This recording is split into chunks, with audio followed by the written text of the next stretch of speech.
Assalamualaikum warahmatullahi wabarakatuh. Alhamdulillahi rabbil alamin. Puji syukur kehadirat Allah subhanahu wa ta'ala. Salawat dan salam semoga tetap tercurah kepada junjungan kita Nabi besar Nabi Muhammad sallallahu alaihi wasallam. Saudaraku seiman seagama, kalau sebelumnya sudah tersampaikan kisah singkat tentang para nabi dan rasul, dan sekarang sampai kepada kisah singkat tentang perjalanan Nabiullah Ismail alaihissalam, putra Nabi Ibrahim alaihissalam. Perlu kami sampaikan tentang kisah-kisah para nabi agar generasi kita tidak nol besar tentang pengetahuan kisah para nabi dan rasul, karena kita sebagai umat Islam tidaknya sedikit mengetahui tentang kisah para nabi dan rasul sebagai contoh dalam kehidupan manusia di zaman sekarang. Walaupun kita tidak mampu menirukan mereka, tidak mampu mengikuti akhlak beliau semua, setidaknya kita mengajarkan akhlak-akhlak yang diajarkan oleh para nabi dan rasul kepada anak-anak kita, agar anak-anak kita mengetahui perjalanan para nabi dan rasul. Saudaraku seiman seagama, Nabi Ismail alaihissalam putra dari Nabiullah Ibrahim alaihissalam dan Siti Hajar. Kalau kita tidak sampaikan siapa Ismail, siapa Ibrahim, padahal Ibrahim adalah seorang ayah dan Ismail adalah seorang anak putra daripada Nabiullah Ibrahim alaihissalam. Ini sangat berbahaya apabila kita tidak mengajarkan kepada anak-anak kita. Padahal kisah Nabi Ibrahim dan Ismail ini adalah selalu sejalan karena diabadikan di zaman sekarang, yaitu dengan sebutan Idul Adha. Beliau lahir sebagai jawaban atas doa daripada Nabi Ibrahim alaihissalam yang memohon keturunan.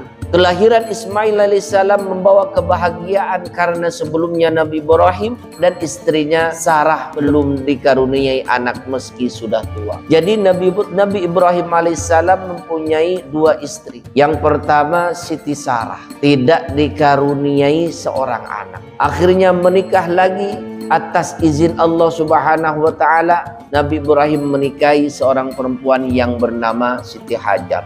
Perjalanan ke Mekah dan ujian Siti Hajar yang begitu luar biasa. Atas perintah Allah subhanahu wa ta'ala, Nabi Ibrahim membawa Hajar dan bayinya yaitu Ismail ke sebuah lembah tandus yang sekarang menjadi kota Mekah.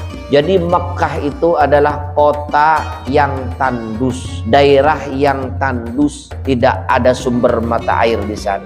Setelah meninggalkan mereka di sana, kemudian Ibrahim kembali ke Palestina. Siti Hajar yang kehabisan air kemudian berlari-lari antara Bukit Safa dan Bukit Marwah sebanyak 7 kali untuk mencari air bagi putranya yang sekarang disebut dengan sa'i. Ketika kita sa'i, di sana disunnahkan untuk membaca Inna Safa wal Marwata min sya'airillah. Faman hajjal baita aw i'tamar fala junaha alaihi ay yattawafa bihima wa man tatawwa'a khairan fa innallaha syakirun alim. Berlari-lari kecil di sana yang namanya Siti Hajar, ibunda daripada Ismail alaihissalam, karena Ismail membutuhkan air. Tapi atas izin Allah subhanahu wa ta'ala, malaikat Jibril memunculkan, mengeluarkan mata air yang memancar dari tanah di dekat kaki Ismail.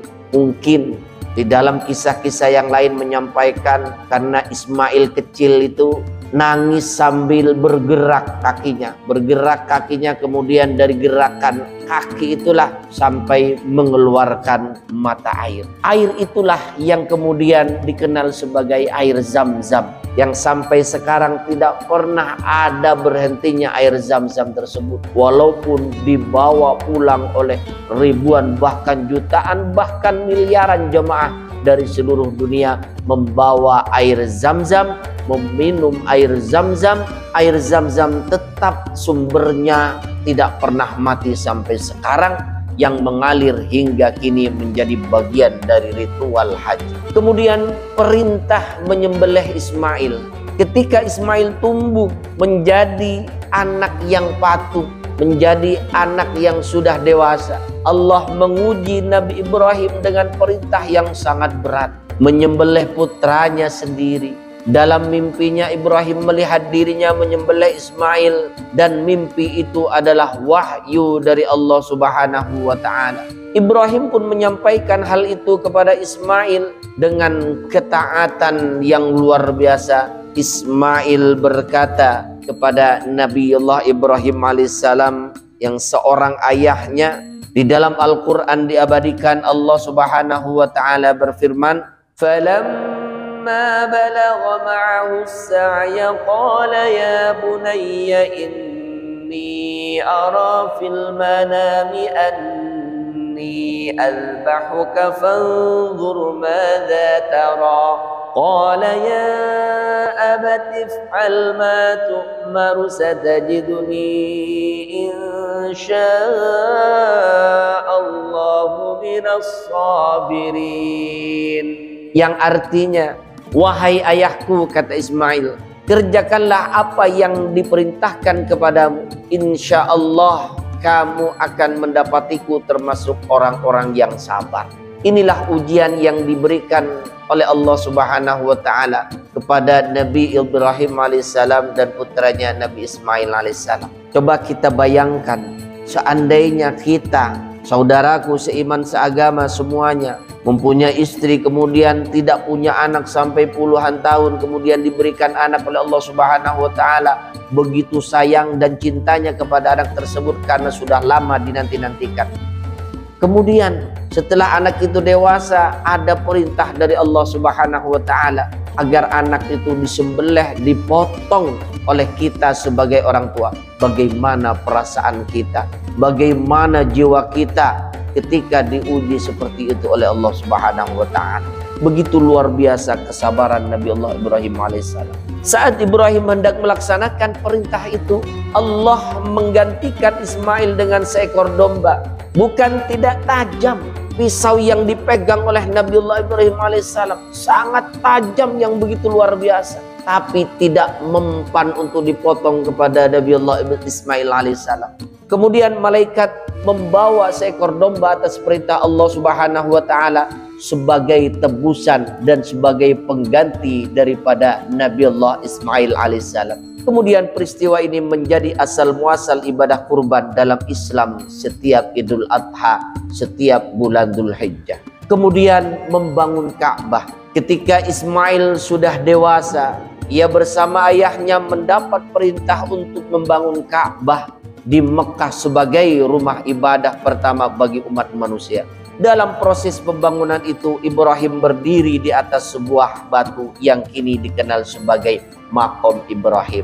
Yang pernah ke Ka'bah, pernah tawaf akan mengetahui di samping, di dekat hijir Ismail di situ ada yang namanya Maqam Ibrahim. Itu bukan, kalau digambar seperti kandang burung, itu bukan kandang burung, tapi itu tempat Nabi Ibrahim berdiri di sana. Makanya dari itu sekarang disebut dengan Maqam Ibrahim. Keduanya juga berdoa. Doanya bagaimana Nabi Ibrahim alaihissalam? Ya Tuhan kami, jadikanlah kami orang yang berserah diri kepadamu, dan jadikanlah kami di antara keturunan kami umat yang berserah diri kepadamu. Mungkin itu kisah singkat tentang kelahiran Nabi Allah Ismail alaihissalam dan perjalanan hidupnya Nabi Allah Ismail alaihissalam dan juga ayahnya Nabi Ibrahim alaihissalam. Karena apabila menceritakan tentang Ibrahim, pasti akan ikut Nabi Ismail. Bila menceritakan tentang Ismail, pasti ikut ayahandanya, yaitu Nabi Allah Ibrahim alaihissalam. Mudah-mudahan kisah yang singkat ini menjadi bermanfaat buat kita semua. Amin ya rabbal alamin. Allahumma fiq lakum tariq. Wassalamualaikum warahmatullahi wabarakatuh.